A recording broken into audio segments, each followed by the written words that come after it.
Welcome back to bin's kitchen. இன்றைக்கி வந்து இந்த வாழைப்பூ வச்சு ஒரு வாழைப்பூ கோலா உருண்டை செய்யலாம். வாழைப்பூ நான் க்ளீன் பண்ணிவிட்டு நான் பொடியை கட் பண்ணி வச்சுருக்கிறேன். இதில் கொஞ்சம் தயிர் ஊற்றி நல்லா மோர் கரைச்சிட்டு கொஞ்சம் மஞ்சத்தூள் போட்டு இதில் வந்து பொடியாக அந்த பூவை கட் பண்ணி போட்டிருக்கிறேன். இதை வந்து சும்மா ஒரு 5 நிமிஷம் ஆவியில் வச்சு எடுத்துக்கலாம். கடாயில் கொஞ்சம் தண்ணி அடியில் தண்ணி விட்டு மேலே தட்டி வச்சுருக்கிறேன். இதில் ஆவியில் வச்சு எடுத்துக்கிறேன். நம்ம தண்ணியை நல்லா புழிஞ்சிட்டு வெறும் பூவை மட்டும் போட்டு ஆவியில் வச்சு எடுத்துக்கலாம். சும்மா ஒரு 5 நிமிஷம் வெந்தால் போதும். அப்படியே மூடி போட்டு ஒரு 5 நிமிஷம் அப்படியே வேக வச்சு எடுத்துக்கலாம். இந்த பக்கம் மசாலா கொஞ்சம் வதக்கிக்கலாம். அதுக்கு வந்து ஒரு சின்ன கடாய் வச்சுருக்கிறேன்.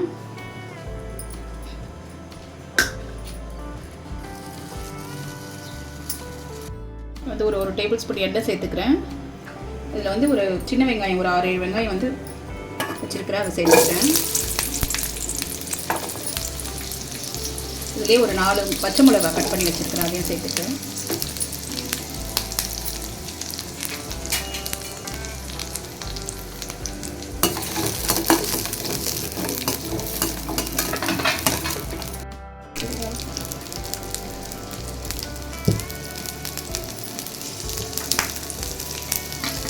இதில் பூண்டு ஒரு 5 சொல்லி வச்சுருக்கிறேன், அதை சேர்த்துக்கிறேன். ஒரு சின்ன துண்டு இஞ்சி கட் பண்ணி வச்சுருக்கிறேன், அதையும் சேர்த்துக்கிறேன்.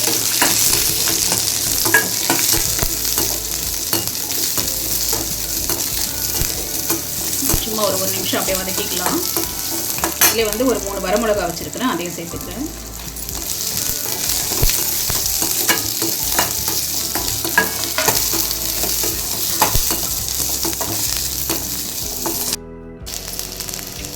இந்த அளவு வதங்கினா போதும். நான் இதுக்கு எடுத்து ஆற வச்சிடுறேன்.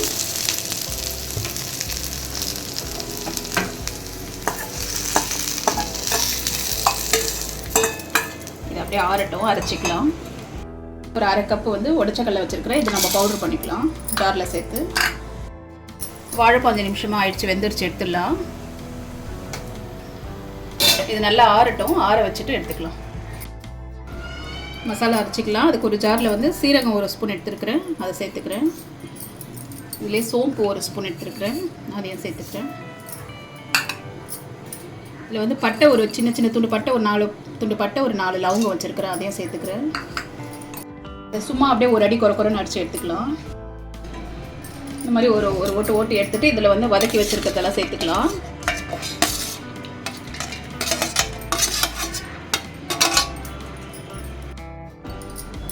இதில் ஒரு 2 டேபிள் ஸ்பூன் வந்து தேங்காய் துருவல் வச்சுருக்கிறேன், அதையும் சேர்த்துக்கிறேன்.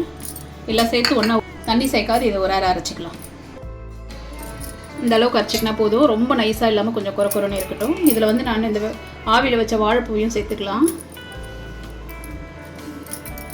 சேர்த்துட்டு இதை அப்படியே சேர்த்து ஒரு அரை அரைச்சிக்கலாம். இந்த மசாலாவை அரைச்சிட்டேன், இதில் சேர்த்துக்கிறேன்.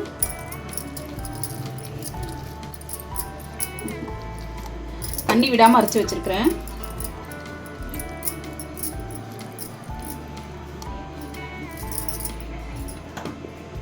இதில் வந்து நம்ம உடச்சக்கல்ல பவுடர் பண்ணி வச்சுருக்கிறோம்ல, அதை இதில் சேர்த்துக்கலாம். மீதி வேணும்னா நம்ம மாவு எப்படி இருக்குன்னு பார்த்துட்டு இல்லை லூஸாக இருந்ததுன்னா இன்னும் கொஞ்சம் சேர்த்துக்கலாம்.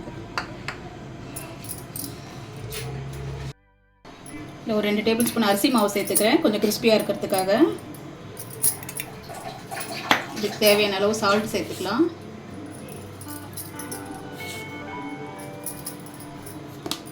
சேர்த்துட்டு இதெல்லாம் ஒன்றா கலந்துக்கலாம்.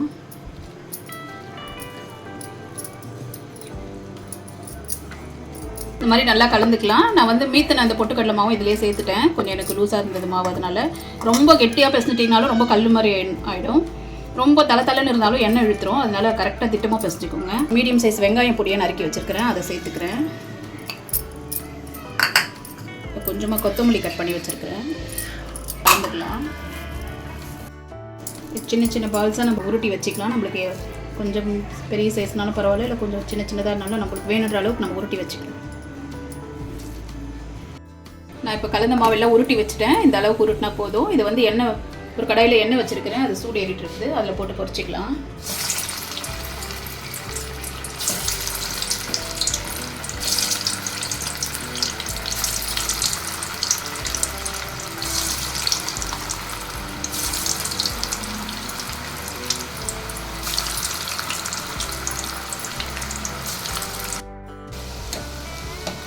போட்டு சும்மா அப்படியே அலக்கா ஒரு செகண்ட் ஒரு நிமிஷம் விட்டுட்டு அப்புறமா அப்படியே அலக்கா திருப்பி விடுங்க.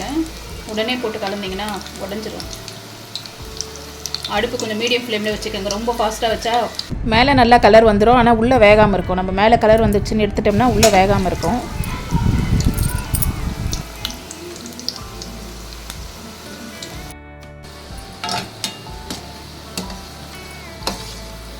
நல்லா செவந்து வந்துடுச்சு. இந்த அளவு வந்தால் போதும், எடுத்துடலாம்.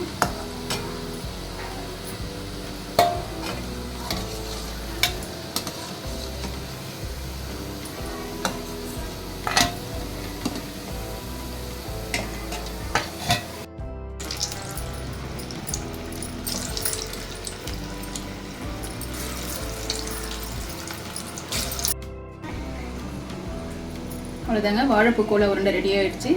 இந்த மாதிரி ஒரு முறை வீட்டில் ட்ரை பண்ணி பாருங்கள். இது ஈவினிங் ஸ்நாக்ஸாகவும் கொடுக்கலாம், இல்லை லஞ்சுக்கு சைட் டிஷ்ஷாகவும் வச்சு கொடுக்கலாம். இது நல்லா வெளியே நல்லா கிறிஸ்பியாகவும் இருக்கும், உள்ளே நல்லா சாஃப்டாக இருக்கும். இது நல்லா நம்மளுக்கு சிக்கன் கோலா உருண்டை, மட்டன் கோலா உருண்டை அந்த மாதிரி டேஸ்ட்டில் இருக்கும். இது இந்த மாதிரி வீட்டில் ஒரு முறை ட்ரை பண்ணி பாருங்கள்.